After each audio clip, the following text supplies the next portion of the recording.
Hello, I'm Jennie Kitching, and I'd like to talk to you today about NLP and the structure or representation of reality.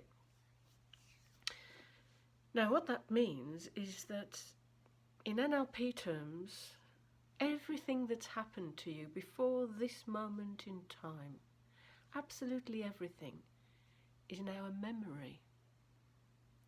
It's the past, and we will refer to it for our future. You may have heard the term that very rarely are we present in the present moment. Of course, we have a past, a present and a future. Oh, that's my past, by the way, over there. Everybody's got their own idea of their timeline. Mine just happens to be over there. So in my past, certain things happened to me, certain things I experienced, overheard, and took on board, particularly as a child. As you perhaps know, up until the age of 7, we're operating from mostly an unconscious level. We're taking in all sorts of information, whether that's beneficial to us or not. So yes, everything that's gone before, everything is now a memory. Within those memories, we delete, distort, and generalize. Now, this idea is very useful when talking about problems, which is often what NLP and hypnotherapy address. It can also be used for all the good stuff in life as well, but clearing out a few of our problems is good too. So, let's say that you have a brother or sister,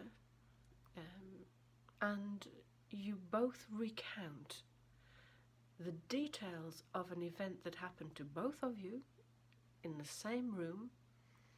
If you haven't got brothers or sisters, it could be somebody else that was present at that moment in your childhood, who now would relate the details of that event quite differently from their own perspective.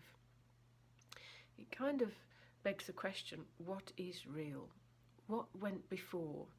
Unless there was a fly on the wall, which is a particular NLP technique, unless we were an observer, completely unattached emotionally, a video camera, if you like, on the wall that videoed the event that you and the other were talking about, then we wouldn't know the event truly from an unbiased perspective.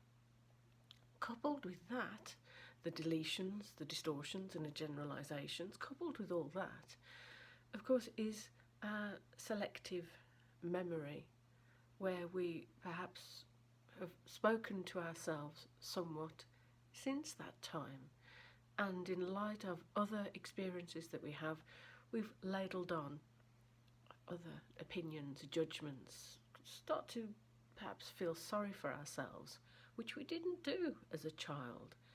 But as an adult, when we look back, we kind of feel sorry for ourselves.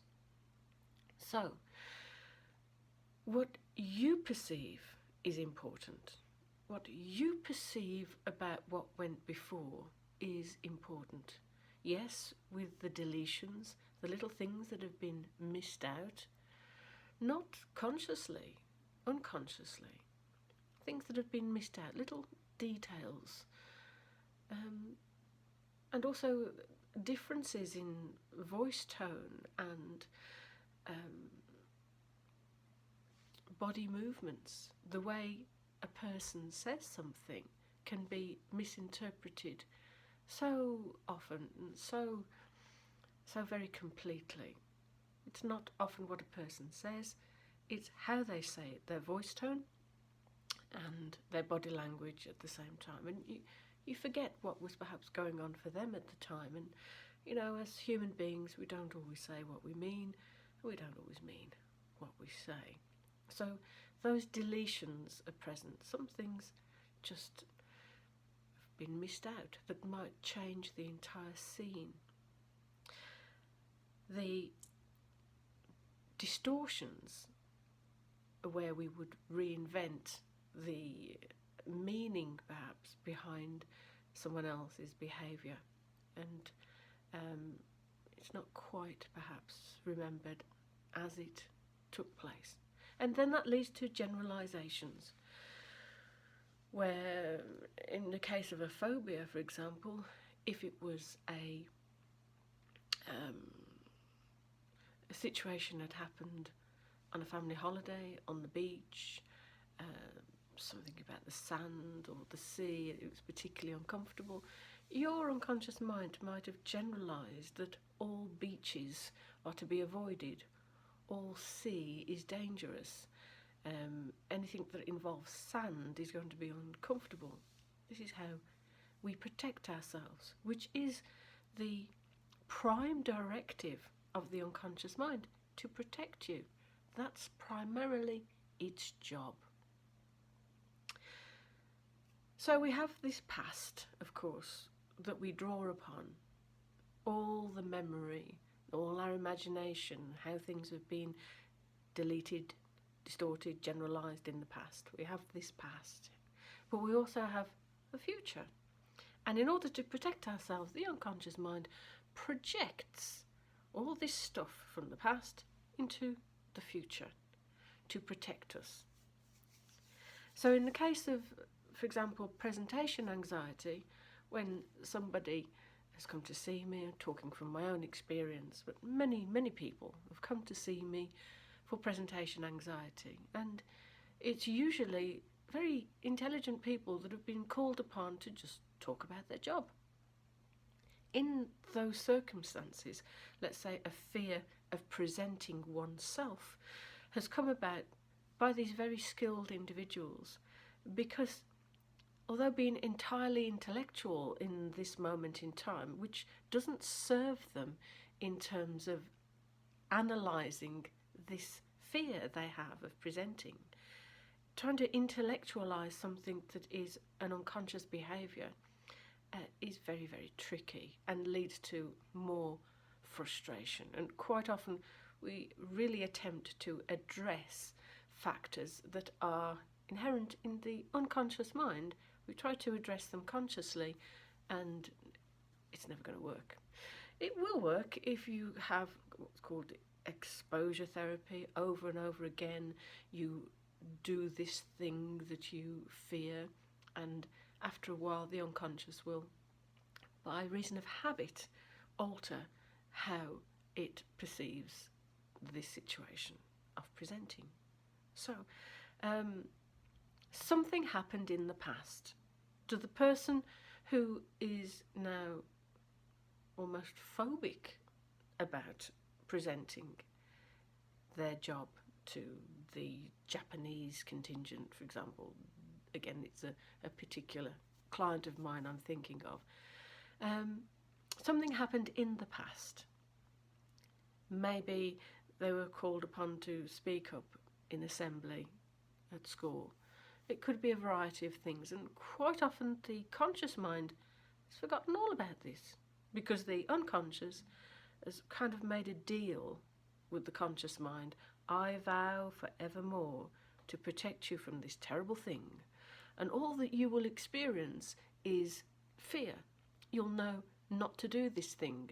You perhaps have sweaty palms, your heart will be beating outside of your chest, your breathing will quicken, your voice will higher, and you'll not know why. I just want you, says the unconscious mind, to get the heck out, or to stand and fight. And quite often, this is the fight or flight response, of course, that fires off the adrenal glands, and you get all those stress hormones in the blood. But quite often, nowadays, there's a third one, not just fight or flight, but freeze, where the person just feels unable to act. So, something happened in the past, and that's been distorted. Some things have been deleted, and it's led to a generalisation that standing up in front of a group of people is fearful. So, It's your nature to protect yourself. So why would you put yourself in danger? Though if this is something that you want to overcome, and we're just picking presentation anxiety as an example here, if this is something that you want to overcome, then we need to realise NLP and the structure of representing our reality. Everything that's happened in the past is a memory, but it's very important how we represent it right now to ourselves, because it affects the future.